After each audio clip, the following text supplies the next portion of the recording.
हुकूमत साज़ी लाइ मुस्लिम लीग नून ऐं पीपल्स पार्टीअ जे कोऑर्डिनेशन कमेटियुनि जो इजलास अॼु थींदो। वफ़ाक़ में हुकूमत जी जोड़जक जे मामलनि खे हतमी शक्ल ॾिनी वेंदी।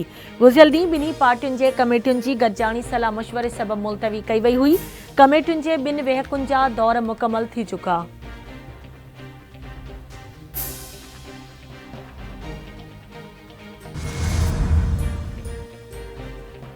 मुस्लिम लीग नून जी अॻवाननि पार्टी क़यादत खे वफ़ाक़ में अकेले सिर हुकूमत न ठाहिण जी तजवीज़ ॾेई छॾी। नून लीग जे क़ाइद नवाज़ शरीफ़ जी सदारत हेठि इजलास जी अंदरूनी कहाणी साम्हूं अची वई। पार्टी अॻवाननि तजवीज़ ॾिनी त पीपल्स पार्टीअ खे वफ़ाक़ी काबीना में हर सूरत में शामिल कयो वञे। जेकॾहिं पीपल्स पार्टी काबीना जो हिसो नथी बणिजे त पोइ हुकूमत न ठाहिणु घुरिजे। पंजाब में आज़ाद मेंबरनि सां गॾिजी हुकूमत ठाही वञे ऐं सॼो ध्यानु सूबे ते हुजणु घुरिजे। अॻूणे वज़ीर आज़म नवाज़ शरीफ़ चयो आहे त हू कंहिं इतिहादीअ जे ग़ैर उसूली मौक़िफ़ खे मञण जो हामी न आहे। हुननि रियासत बचाइण लाइ सियासत क़ुर्बान कई आहे।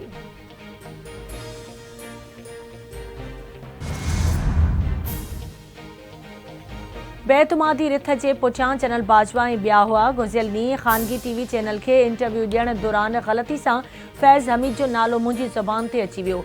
असां तहरीक जी क़ुवत सां तब्दीली आणण जो चयो हो। बेतमादी रिथ जी हिमायत न कई। मूंखे अदलिया समेत मुल्क जे कंहिं बि इदारे ते एतमाद न आहे। मुल्की सियासत में एस्टेब्लिशमेंट जो किरदारु हर दौर में रहियो आहे जेको ख़त्म थियणु घुरिजे। बेतमादी रिथ ऐं इल्ज़ामनि जहिड़ियूं मामूल वारियूं ॻाल्हियूं पाकिस्तानी सियासत जो हिस्सो आहिनि। जयुआ सरबराह मौलाना फज़ल रहमान जो बयान।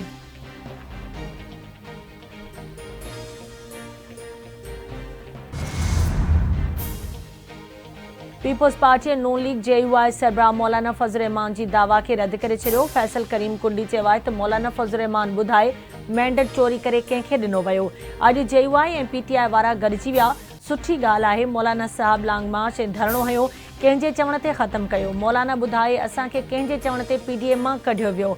मलिक अहमद ख़ान जो चवणु आहे त क़मर जावेद बाजवा त अपोज़िशन जमायतुनि जी क़यादत खे रिथ वापसि वठण जो मशवरो ॾिनो हो, पर मौलाना फज़ल रहमान जनरल बाजवा जे मशवरे जी मुख़ालफ़त कई ऐं बेतमादी रिथ ते ई इसरार कयो।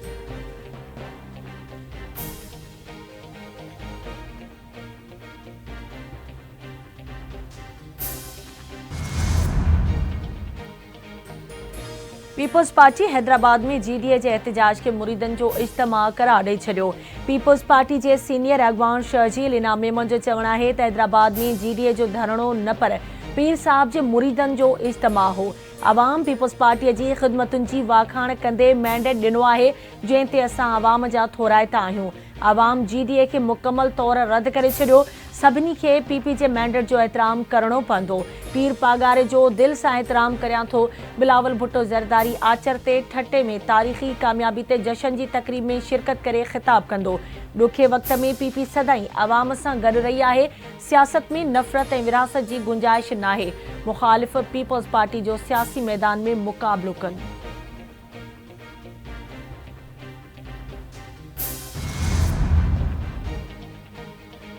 PP अॻवान रावल शर्जील मेमन जो हैदराबाद में GDA जे धरणे ते रद्द अमल। रावल शर्जील इनाम मेमन चयो आहे त सिंध जे अवाम GDA खे रद्द करे छॾियो आहे। GDA जे एहतजाज में 101% त सिर्फ़ मुरीदनि जो अंग आहे। 2012 ऐं 2024 जी तस्वीरुनि मां फंक्शनल लीग ऐं GDA जी मक़बूलियत जो अंदाज़ो लॻाए सघिजे थो। PP जे थरपारकर वारे जलसे में GDA जे धरणे खां टीण ते अवाम आयो हो। पीपल्स पार्टी सिंध जे अवाम जी हमेशह ख़िदमत कई आहे। मुरीदनि खे सियासत ऐं जलसनि लाइ इस्तेमालु नथो करे सघिजे। हर 10 सालनि खां पोइ मुरीदनि जो सियासी जलसो करे इहा दावा नथी करे सघिजे त माण्हू तव्हां सां गॾु आहिनि।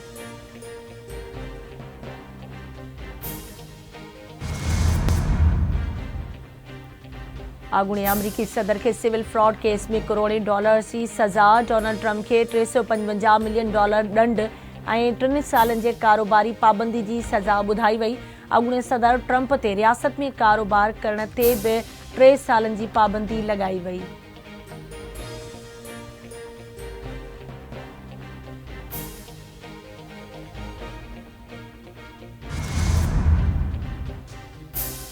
कराची में सुपर हाईवे ते मुबैना पुलिस मुक़ाबिलो। हिकु ज़ख़्मी सूदो, 2 जवाबदार गिरफ़्तार। हथियार, मोटरसाइकिल, मोबाइल फ़ोन्स ऐं रोक रक़म हथ करण जी दावा।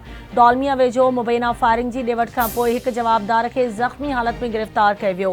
अज़ीज़ाबाद में लियाकत अली ख़ान चौक भरिसां मुबैना फोरू शहरियुनि जे वर चढ़ी वियो। शहरियुनि तशदुद जो निशानो बणाइण खां पोइ पकड़ियल मुबैना फोरू खे पुलिस हवाले करे छॾियो।